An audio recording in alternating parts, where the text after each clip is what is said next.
to this podcast from the Human Capital Institute's The Talent Pipeline Map. This webcast was sponsored by Taleo. Our presenter, Jim Rose, recruiting manager of the candidate development team at Deloitte Services LP, tells us about his organization, how they were faced with the need to hire a high volume of niche roles in a geographical market that was small. So what are the issues that we're facing? Well, the first one is how can we, and I'll just use this phrase going forward, map a specific market. How do we know, or how can we estimate the number of candidates that have a specific skill in a specific location? Now, what can we use, what tools do we have available to put together a case that we can take to our authorities, hiring authorities, or whomever to say, we think there's this many people in this location with the skills that we're looking for. And that really flies in the face, if you think about it, at the way that recruiting and sourcing has generally worked, and it's generally been a zero-sum game, right? It's, you hire somebody or you don't. You interview somebody or you don't interview them. You find someone or you don't. So we're dealing in absolutes. So most often, case interviews are used by professional services firms like Deloitte or other consulting organizations to really test the strategic thinking ability of candidates. And most often, it's campus.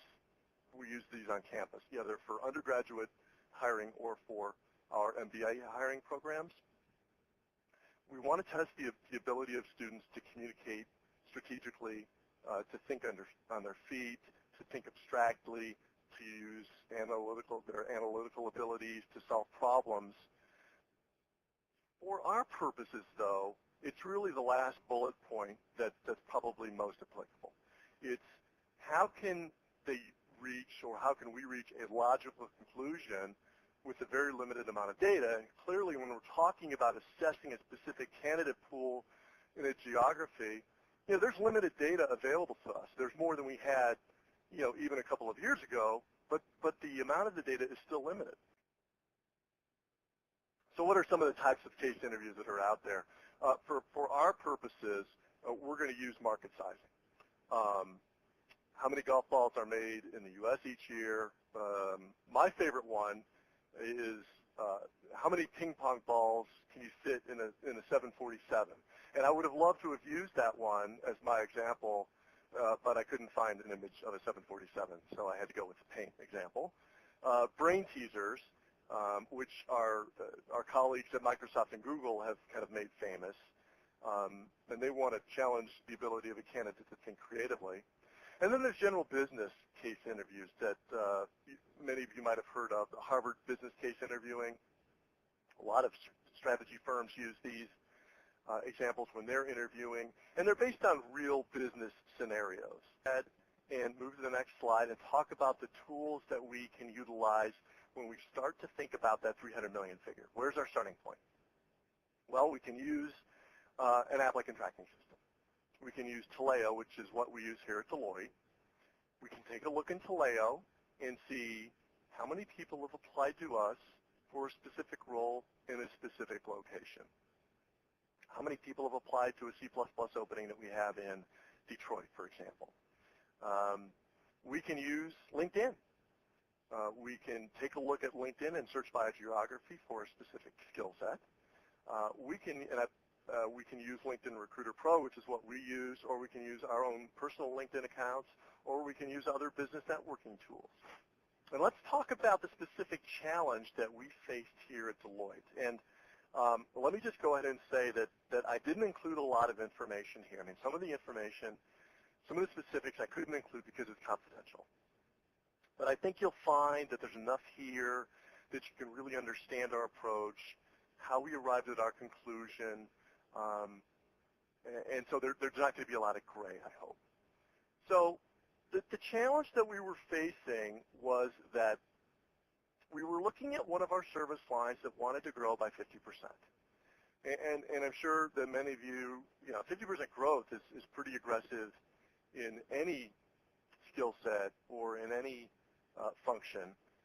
But this was a relatively new and kind of niche skill set in the software as a service area. So you're looking at growing very aggressively in a fairly new area. It's not difficult to draw the conclusions. There's not a lot of people that do this. So what was our methodology? We specifically used LinkedIn Recruiter Pro because we felt like it was the most accurate tool at our disposal given the newness of this particular market. And the first thing that we did was that we took a look at candidates globally. We didn't look in North America. We wanted to look globally because we knew that there just weren't that many people out there. Our internal candidates, our internal clients were under the assumption that there were thousands of potential candidates in this pool. We knew that to be inaccurate. We didn't know how many specifically, but we knew that was just way too many. So we thought if we could present them the global perspective, it would really ground their expectations. So we used LinkedIn Recruiter Pro. We looked under 3 or 4 specific keywords, and we found 840 total candidates for this specific skill, round figure of 200.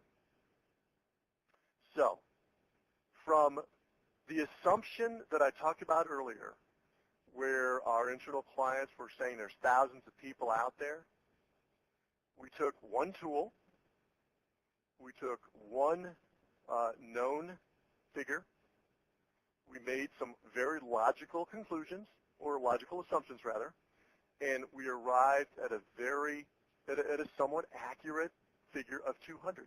There's 200 people out there that we could hire in the locations that we wanted to hire. So, how can all this be used? Well, certainly, as I've pointed out, it can definitely be used when you're talking about developing your recruiting and sourcing strategy.